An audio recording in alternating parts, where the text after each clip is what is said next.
प्यारे बच्चों, आज हम हमारी हिंदी की पाठ्य पुस्तक का दूसरा अध्याय पढ़ेंगे, जिसका नाम है चिड़िया और हाथी।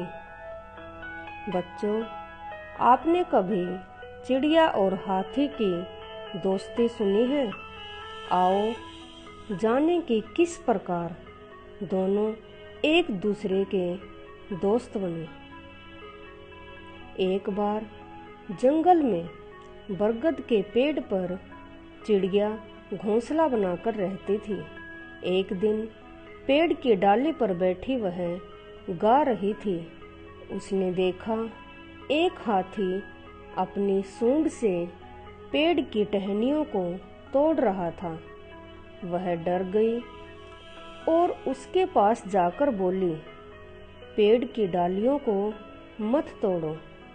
अगर मेरा घोंसला टूट गया तो हम कहाँ रहेंगे? छोटी सी चिड़िया की ये बात सुनकर हाथी हंसने लगा कि तुम छोटी सी चिड़िया हो और तुम मुझे सिखाओगी? चिड़िया कहती है, अगर तुम मेरी बात मान लोगे तो मैं तुमसे दोस्ती कर लूँगी। हाथी फिर हंसने लगा कि एक छोटी सी चिड़िया मुझसे दोस्ती करना चाहती है। वह कहता है, चलो ठीक है, मैं अब इस रास्ते से नहीं आऊँगा।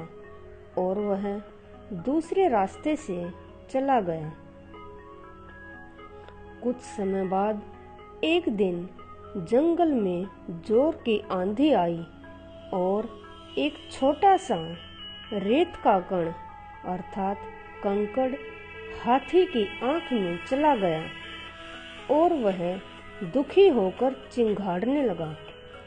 हाथी की आवाज़ सुनकर चिड़िया उसके पास गई और उसे सांत्वना देते हुए कहा, घबराओ मत, मैं अपनी चोंच से कंकड़ निकाल देती हूँ। कंकड़ निकलते ही हाथी को आराम मिला। कंकड़ निकालने के बाद चिड़िया मधुमक्खी के शहद की कुछ बूंदें लाई और अपने दोस्त की आंख में डाल दी।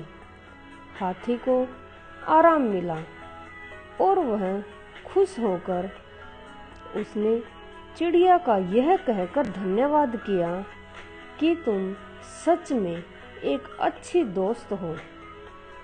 प्यारे बच्चों, चिड़िया और हाथी की दोस्ती से हमें यह सीख मिलती है कि दोस्ती में कभी छोटा या बड़ा नहीं होता और एक सच्चा दोस्त वही होता है जो मुसीबत पड़ने पर एक दूसरे का साथ दे। जब भी हम किसी संकट में हों तो वह हमारे साथ उस संकट का मुकाबला करे और हमारी मदद करे। धन्यवाद।